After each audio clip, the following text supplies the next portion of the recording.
సిద్ధార్థ్ గారు pure love sir మీ మీద. ఎంత మంచి సినిమాలు తీస్తున్నారు సార్ మీరు. ఒక రకంగా చెప్పాలంటే మనకి ఒక స్టార్ హీరో స్టేటస్ లేకపోవడం అనేది నెగిటివ్ కాదు, అది ఒక పెద్ద వరం. అది లేకపోతే ఒక హీరోకి మినిమం కామన్ సెన్స్ ఉండి బ్రెయిన్ ఉంటే కనుక ఇలాంటి గొప్ప గొప్ప సినిమాలన్నీ వస్తాయి. దానికి బెస్ట్ ఎగ్జాంపుల్ సిద్ధార్థ్ గారు. ఎంత మంచి సినిమాలు తీస్తున్నారు సార్. మొన్న చిన్నానే ఒక మంచి సినిమా తీశారు, ఇప్పుడు 3BHK మంచి సినిమాలు సార్. Best experience sir. ఇది సార్ థియేటర్ ఎక్స్పీరియన్స్ అండి. తమ్ముడు గిమ్ముడులు కాదు సార్, ఇది రియల్ థియేటర్ ఎక్స్పీరియన్స్ అంటే. నేను థియేటర్లో రియల్గా ఎప్పుడూ కూడా నా పక్కన కూర్చున్న వాళ్ళని ఏడవడం చూడలేదు. చాలామంది ఏడుస్తారని తెలుసు కానీ నేను ఎప్పుడు చూడలేదు, నేను ఎప్పుడు ఏడలేదు. కానీ నా పక్కన కూర్చున్న ఆవిడ సెకండ్ హాఫ్ క్లైమాక్స్కి వస్తున్నది లేకపోతే ప్రీ క్లైమాక్స్ ఆ టైంలో తెగ ఏడిచేస్తుంది. తుడుచుకోవడమే సరిపోయింది ఆవిడకి. అంటే అంత మంచిగా తీసాడు డైరెక్టర్ కూడా ఈ సినిమాని. డైరెక్టర్ పేరు శ్రీ గణేష్.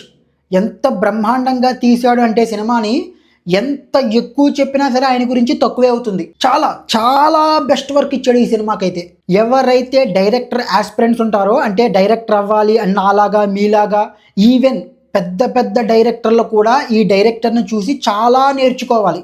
డీటెయిలింగ్, ఎమోషన్స్ని డీలింగ్ చేసిన విధానం, క్యారెక్టర్ని డిజైన్ చేసిన విధానం, ఈవెన్ మనకి ఆఫీస్ బాయ్ క్యారెక్టర్ కూడా మనకి రిజిస్టర్ అవుతుంది. వాళ్ళని మర్చిపోలేకపోతాం. మనకి ఒక విషయం చెప్తారు, అదేంటంటే సినిమాలో ఎక్కడైనా సరే ఒక గన్ను చూపించామంటే కనుక ఆ గన్లోంచి బుల్లెట్ పేలినట్టు ఎక్కడో చోట ఖచ్చితంగా చూపించాలి అన్నది ఒక ఫార్ములా, అది ఒక రూల్ కింద చెప్తారు. అలాగే ఈ సినిమాలో ప్రతిదీ కూడా ఒక క్యారెక్టర్ని ఎక్కడైనా చూపించాడంటే ఆ క్యారెక్టర్కి సరైన ఎండింగ్ లేకుండా ఎక్కడ వదలలేదు డైరెక్టర్. అన్ని క్యారెక్టర్ని, అంటే ఇంపార్టెంట్ క్యారెక్టర్లు అన్నింటినీ కూడా సక్రమంగా ఎండ్ చేశాడు.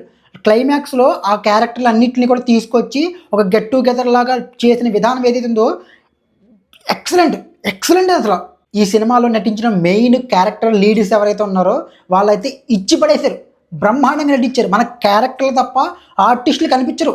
మేబీ సినిమా స్టార్ట్ అవ్వడానికి ఒక 10-15 నిమిషాల ముందు వరకు మనకు ఫీల్ అవుతాయేమో సిద్ధార్థ్, శరత్ కుమార్ గారు, దేవయాని గారు అని.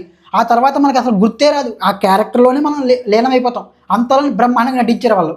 ముఖ్యంగా చెల్లెలు క్యారెక్టర్ చేసినటువంటి మీధా రఘునాథ్ గారు అయితే మాత్రం ఎర్రగదీశారు.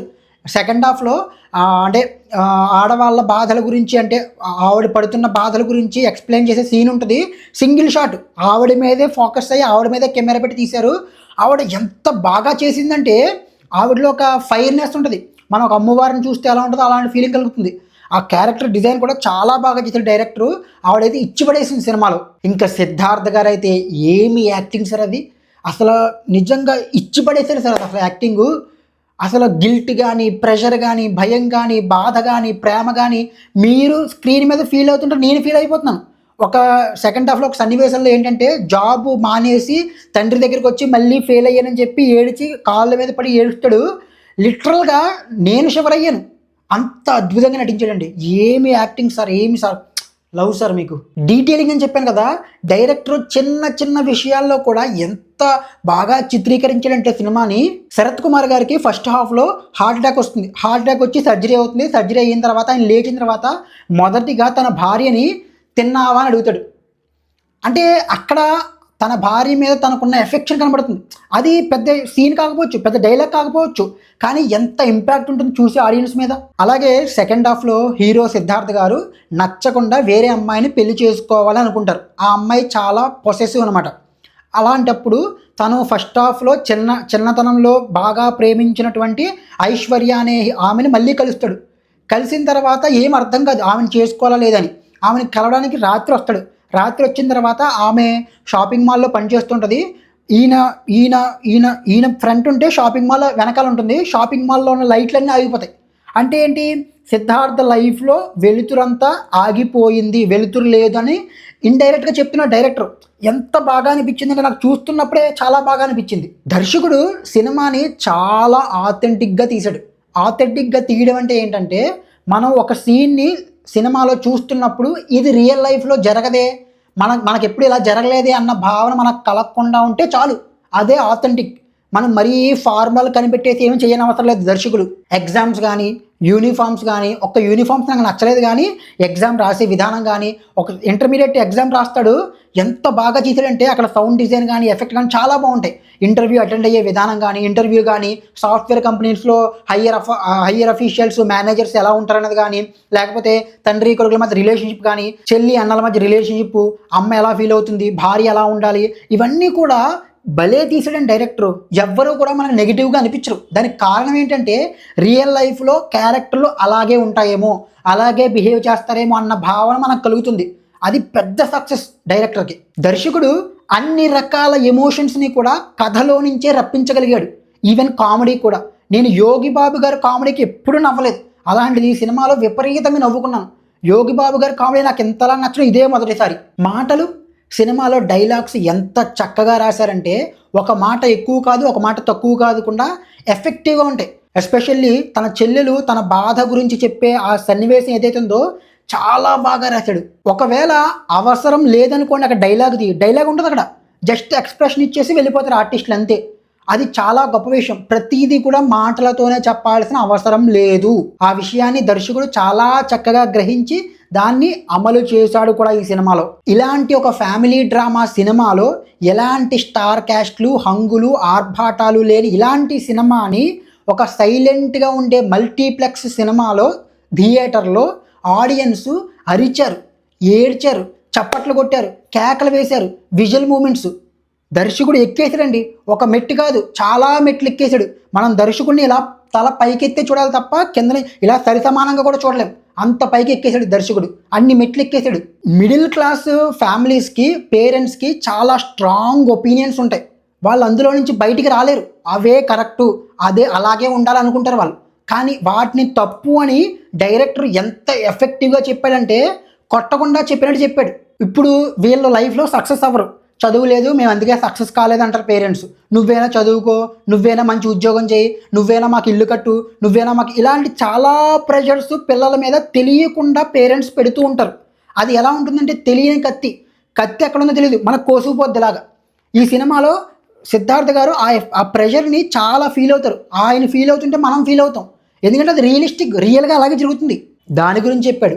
మళ్ళీ మనకి పేరెంట్స్ ఆడపిల్లలకి ఒక వ్యక్తినిచ్చి పెళ్లి చేయాలనుకున్నప్పుడు వాడికి డబ్బు ఉందా, వాడికి అధికారం ఉందా, వాడికి మంచి జాబ్ ఉందా, వాళ్ళ ఫ్యామిలీ బాగుందా అనేది చూస్తారు తప్ప ఆ పెళ్లి కొడుకు యొక్క క్యారెక్టర్ ఏంటి, వాడికి స్ట్రాంగ్ క్యారెక్టర్ ఉందా, వాడికి విల్ పవర్ ఉందా, ఇలాంటివి చూడరు. ఈ సినిమాలో దాని గురించి కూడా చక్కగా వివరించాడు దర్శకుడు. చాలా బాగా చక్కగా వివరించాడు. మన మిడిల్ క్లాస్ పేరెంట్స్కి జాబే ఒక ధైర్యం. జాబ్ ఉండాలి అంతే. జాబ్ చేస్తే చాలు, వాడు గొప్ప ప్రయోజకుడు అయిపోయినంటే. వాడు సంతోషంగా ఉన్నాడా, బాధలో ఉన్నాడా అనవసరం. జాబ్ చేస్తే చాలు. మా కొడుకు చాలా గొప్పగా సాధించేశాడు, లేదా మా కూతురు ఎంతో గొప్పగా కూతురు గురించి చెప్పలేను గొప్పగానే, పెళ్లి చేసుకుంటే చాలు. కొడుకు అయితే జాబ్ చేయాలి, కూతురు అయితే పెళ్లి చేసుకోవాలి, అంతే.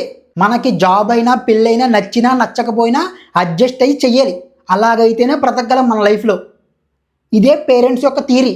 ఇవన్నీ కానట్టు నామోషి, నా కొడుకు చదువుకోవాలే కానీ ఆ షాపుల్లోనూ ఈ షాపుల్లోనూ, మందుల షాపుల్లోనూ, డ్రగ్ స్టోర్లోనో, లేకపోతే ఏదో కూలీ పనో చేయకూడదు. అలా చేస్తే మనకు నామోషి. మనల్ని చిన్నప్పటి నుంచి అలాగే పెంచుతారు. నువ్వు చదువుకో, జాబ్ చేయి, అంతేగాని నేను వెళ్ళి అక్కడ పని చేస్తాను ఇక్కడ పని చేస్తానని చెప్పకు, అది నామోషి. అలాగే మనందరూ కూడా లైఫ్లో ఒక విషయం చేస్తాం. అదేంటంటే నేను చేశాను, ఎవరైనా చేసారో తెలియదు, నేను చేసింది ఏంటంటే బట్టి పట్టేస్తాం. ఒక సబ్జెక్ట్ చేసింది దాన్ని బట్టి పట్టేసి అదే రాస్తాం, అదే చేస్తాం, ఇలాగే చేస్తాం. కానీ సబ్జెక్ట్ నేర్చుకోవాలి అన్న ధ్యాస మనకు ఉండదు. మన టీచర్స్ చెప్పరు, మన లెక్చర్స్ చెప్పరు, మన పేరెంట్స్ చెప్పరు, మన ఫ్రెండ్స్ చెప్పరు. మన ఫ్రెండ్స్కి ఎలాగో తెలియదు అనుకోండి, ఏమీ తెలియదు. మనకి సబ్జెక్ట్ నాలెడ్జ్ కన్నా బట్టి బుక్స్లో ఉన్న చదివిన నాలెడ్జ్ ఎక్కువ. అలాగే ఇప్పుడు మిడిల్ క్లాస్ ఫ్యామిలీస్ అన్నీ చేసే అతి పెద్ద తప్పు ఏంటి? లోన్ తీసుకోవడం, జీవితాంతం కష్టపడడం, తీసుకున్న దానికి 2-3 రెట్లు ఎక్కువగా జీవితాంతం కడుతూ, నచ్చకపోయినా నచ్చని జాబ్ చేస్తూ జీవితాంతం హ్యాపీగా ఉన్నామని మనం అనేసుకుని బతికేయడం. ఇలాంటి మిడిల్ క్లాస్లో ఉన్న ఎన్నో రకాలైనటువంటి ప్రాబ్లమాటిక్ ఇష్యూస్ని డైరెక్టర్ ఎంత అద్భుతంగా డీల్ చేశాడంటే కొట్టకుండా కొట్టినట్టు అర్థమవుతుంది సినిమాలో. నిజమే కదా, ఇలా మనం ఎందుకు చేస్తున్నాం, మనం కూడా ఇలాగే చేస్తున్నాం కదా. పేరెంట్స్కి అర్థమవుతుంది, పిల్లలకి అర్థమవుతుంది. మిడిల్ క్లాస్ పీపుల్లో తప్పులు చేసే ప్రతి ఒక్కరికి కూడా ఈ సినిమా మనమే అన్న ఫీలింగ్ కలుగుతుంది. మన సినిమా మనం చూస్తున్నామేంటి అన్న అనుభూతి కలుగుతుంది వాళ్ళకి. మనకి చిరాకు రాదు.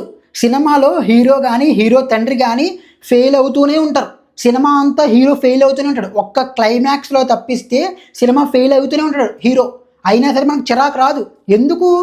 హీరోలో మనల్ని మనం చూసుకుంటున్నాం, అందువల్ల మనకు చిరాకు రాదు.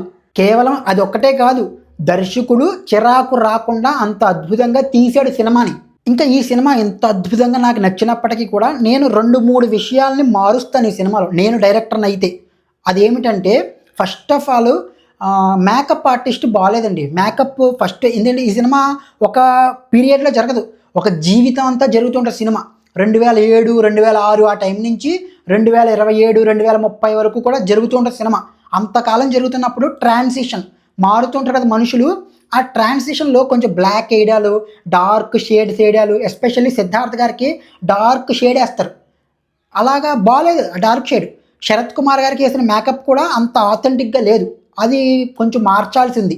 రెండో విషయాన్ని నేనైతే ఏం మారుస్తానంటే, తండ్రికి తన కొడుకు తన చూసిన అమ్మాయిని కాకుండా, మంచి గొప్పింటి అమ్మాయిని కాకుండా, ఎవరో ఎక్కడో షాపింగ్ మాల్లో పని చేసుకుంటుంది అన్న ఒక అమ్మాయిని పెళ్లి చేసుకుంటాడు అన్నప్పుడు హీరో సిద్ధార్థ్ వచ్చి తన తండ్రికి ఎక్స్ప్లెయిన్ చేస్తూ ఉంటాడు.